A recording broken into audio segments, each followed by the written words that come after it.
is Paul Hellyer, and I am a former Minister of National Defence for Canada. Well, with the end of the Cold War, the Pentagon wrote a new defense plan, popularly known as a project for the new American century. It was very far-reaching and involved conquest of much of the world by financial or military means, whichever was easiest. The document, which very few people were aware of, admitted that it was so far-reaching that it might be too much for Americans to swallow in the absence of some catastrophic and catalyzing event like a new Pearl Harbor. Well, Lady Luck appeared to be on their side in the form of September the 11th, 2001. Amateur foreign pilots trained in the U.S. allegedly hijacked planes and flew them into the sides of the World Trade Towers 1 and 2, and then into the Pentagon. Later in the day, the buildings collapsed. President Bush declared war on the terrorists and invoked the provisions in the North Atlantic Treaty under which an attack on any one country is considered to be an attack on all. The reaction was unprecedented since the outbreak of World War II and the later attack on Pearl Harbor. The English-speaking world in particular was incensed, and a high percentage of Americans were prepared to nuke the perpetrators. Defense Secretary Donald Rumsfeld soon announced that, quote, that means war against Iraq, end of quote, even though there was absolutely no evidence of Iraqi complicity, none whatsoever. Although most Muslims had been sympathetic to the U.S.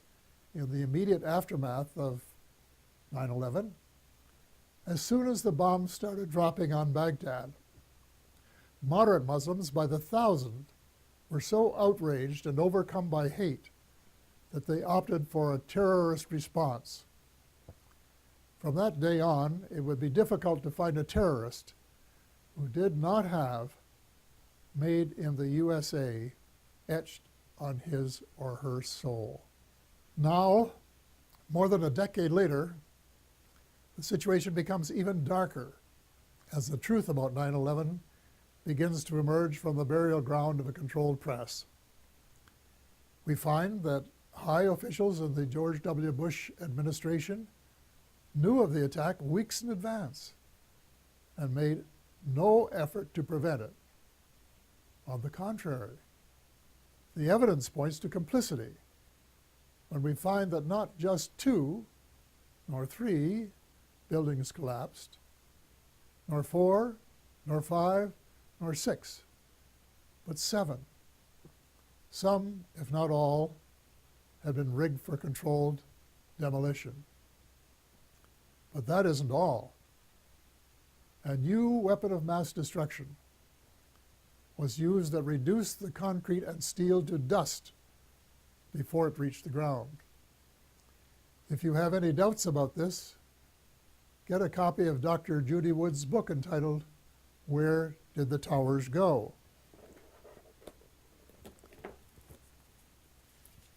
500 pages of meticulous evidence.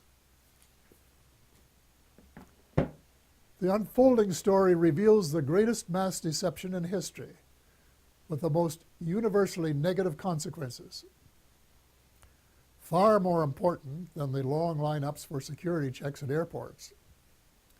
We have been stripped of our civil rights one by one, including, I regret to say, habeas corpus, reversing 800 years of progress.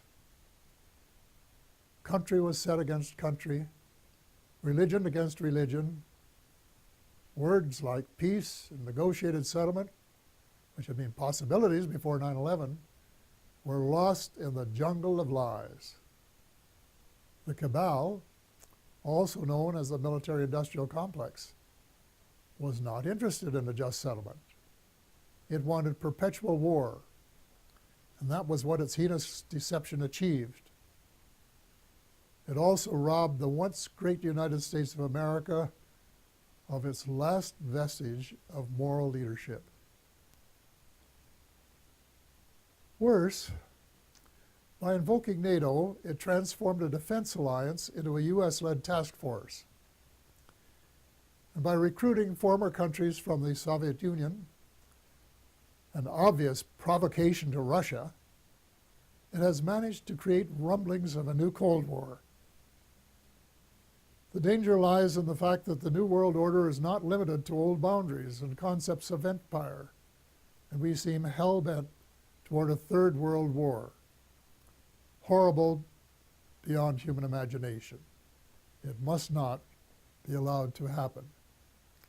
Almost every president since Eisenhower has been under the control of the cabal, and President Obama, regrettably, has been no exception. Before he was sworn in as a new president, I saw a picture of his economic advisors, and I said, uh-oh, the same old gang who permitted the Bush recession. Nothing will change.